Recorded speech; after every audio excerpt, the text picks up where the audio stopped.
Kasi at handog, handlugan mo ang Diyos ng ibahagi ng iyong kayamanan. Amen? Balikan natin si Caleb. Baka papatay yung guys. Paapat, si Caleb po ay meron pong courage. Walang discourage sa kanya. It is the word courage that you will find in the life of Caleb, mga kapatid.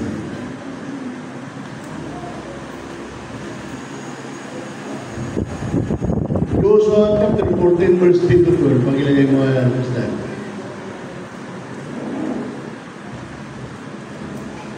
Joshua chapter 14 verse 10 to 12. Sabi niya, 45 taon na ang lumipas buhat ng sabi nito ni Yahweh kay Moses. Noon naglalakbay pa sa desierto ang bayan ng Israel. Iningatan ni Yahweh ang buhay ko. Tignan ninyo mga kapatid, sa haba ng panahon ng paglalakbay, we are in the journey. Even we Christian, we are in the journey of life. Mga kapatid, iningatan ni Yahweh ang buhay ko hanggang ngayon. Kaya may yung buhay namin ni Pastor, yung iniingatan ng Panginoon Diyos niya. Kahit malaking problema, parang wala yan, wala lang yan, mga kapatid. Ginagawa namin baitan, pagbagdagan milang tatlong umatok kami ba di pamalit pinagsilbibigin namin. Sumama kayo, mga kapatid, para sama-sama po talaga. Kasama niya, ang lahi ni Caleb ay kasama niyang magmamana ng libro. Kaya nagkatuan yung panpanawan. Amen. Sa lungsurin niyo, Pastor, natin kailangan yan. Inta pamunyan na labis nga lugar, pamunyan niya, libig niyo ng daw. Nilagyan. Kaya marami na dyan, ibang tingiro tayo, kaya tayo. Kung muna tayo, sky is the limit. Di ba? Doon naman tingnan, sky is the limit.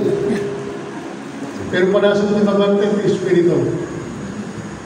Tako lang, Pastor, aming ang kuwa-kuwa mo. Unang taon. Hindi po meron ito, mga kapatid. Totoo po yan. Nag-asa, itimay sa nga tao. Nga bangteri o itimay sa nga labis, nga baso madano, ang kung sa niya, hal na madano. Napatay ka hindi danong inyayaw. 70% yung pagkita yung danong. So nga na inikam di danong mga asa na-repress. So nga. Amen, kapatid. So, anong natin? Iningatan ni Yahweh ang buhay ko hanggang ngayon, 85 taon na ako ngayon. So ngayon, nagkararan ko may ginamo Diyos, umabot ako at kumaiti-iti pa yun. Amen. Sinong mga putati taon ko? Nagtutong na tayo.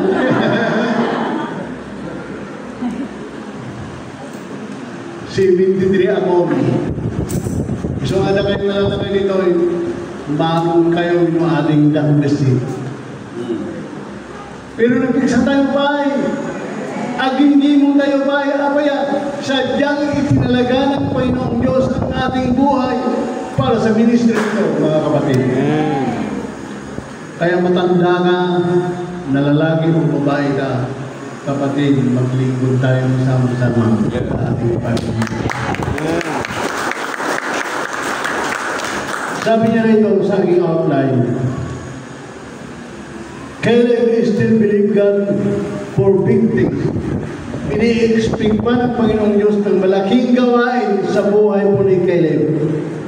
His courage was not temporary. Hanga temporary. So, nagligo kayo na po yung sa temporary. Pastora, temporary at pinag-apura ko, nabasa nga nag-graduate panawan kan pastora, pagkakambuka na. Mali, bigas dyan. Ibang ori adayo ang pastor sila lagi pakingga. Ikaw kanaragan ka, ikanaragan na mag tapos sumampot ni grasya, tingga. Pero mana? Amen, kapsal. His courage was not temporary, it endures through season. Kaya nasabot, lahat ng panahon, laging matibay at matatag ang kanyang buhay paglilingkod sa Diyos. Amen lang siya. Basta kayo mag-pinusin kayo, na kayo mag-pinusin nyo, at ikwartayo, mag-ikwartayo, na di kayo isip. No-ikwartayo, nag-pinusin. Pero makaawat kayo pinusin nyo, awat, na di kayo isip, hindi higit-ibay-bay. Ako, iligaw yun na Apo Diyos. Ang muna Apo Diyos, di man namin tigyan kita. That's why there is the judgment happen. Kaya meron pong paghahatol. Alam mo, sabi ng Biblia, Acts 17:30, sabi ng Panginoon dyan, mahabang panahon na hinayaan ng Diyos ang hindi pagkakilala sa Kanya. Ngunit ngayon sinasabi niya na ang lahat, pagka sinabi lahat, walang excepted, ay magsisi sa kanilang mga kasalanan sapagkat itinakda niya ang isang araw upang humatol. Hahatol ang Diyos. Hahatol ang diba? Tayo mga Kristiyano, hindi na tayo hahatulan na dahil sa ating mga kasalanan. Hahatulan tayo ng Diyos dahil sa ating mga gawain, sa ating mga trabaho na tinanggap natin mula sa Kanya na pinabayaan po natin. Anumang bagay na mapapabayaan, masisira at mawawala. Amen. Kaslada tinubiyam. Pinanawag tinubiyam. Pinanawag pinutunda. Amen. Aral munda na po. E so, ano nag-aaral ka rin, nag-istini kayo, istini ka lang dyan. Amen yung sa. Kasi mo di ba lang sirbi ginapos. Doon na ikanggan di agam ni Apo Diyos. Amo pa ng panawan. Amo i-turn over. Amo ibagbaga, pastor na napasa ko niyan at digdagan ng panahon, napasa na kinyo na ito responsibilidad. Nang pilikan nila kinyo ako sa tayo. Hindi mo pangpiyaran. Sika naroon din na pangpiyaran eh. Apay ka tipaspasa. Serving God is a privilege. Amen. Ito yung pagkakataon na binibigay ng Diyos sa mga tao ang kanyang pinagkakatiwalaan. Tapos ipagpapalit ko sa mga bagay lamang ng Panginoon. You are chosen to obey. Ay nakalagay dyan eh. You are chosen to obey. Ang nagamit. Amen. Hindi ba ka-strict nilangit? Nagiging obedient. Ang mga kaya sa mga obedient, isoda nagiging nagayat kiniapos. Loving God is obeying God. Siya sino tiya kaya kinapo yun. Wala na ako isoda nagiging nagtulnog. Nagiging lintig ko. So, because Caleb is so faithful to his calling, he deserved the reward. Ngayon dineserve, karunungan na laan ang pamaparangalan. Kasi lagi ni Mordecai mababasa ka ng Biblia. Sabi niya, ayun, basa ka nila niya yan. Maitin kong kuha na iti Hebron, ken ka nagiging lahi na kadwa na kayo. Ayun, tinimor ni Pastor, hindi pa nagsirbina dito yung Ilocos, kinutilaw nyo. Kabingay kayo kapsa. Kasi kayo nang hindi kadwa na, nang hindi palikot, na kayo nang hindi pwestana.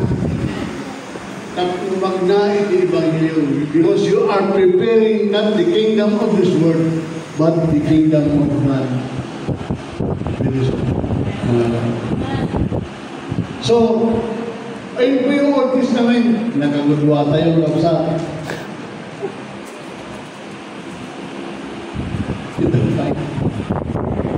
mapantay kay New Testament. Sino mabisin ngayon? Napagdasa.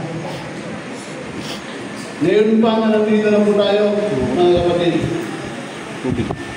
Ang mandato po ng Diyos sa atin ngayon, mga kapatid, ay nagbibigay din sa atin upang tayo po ay sunod.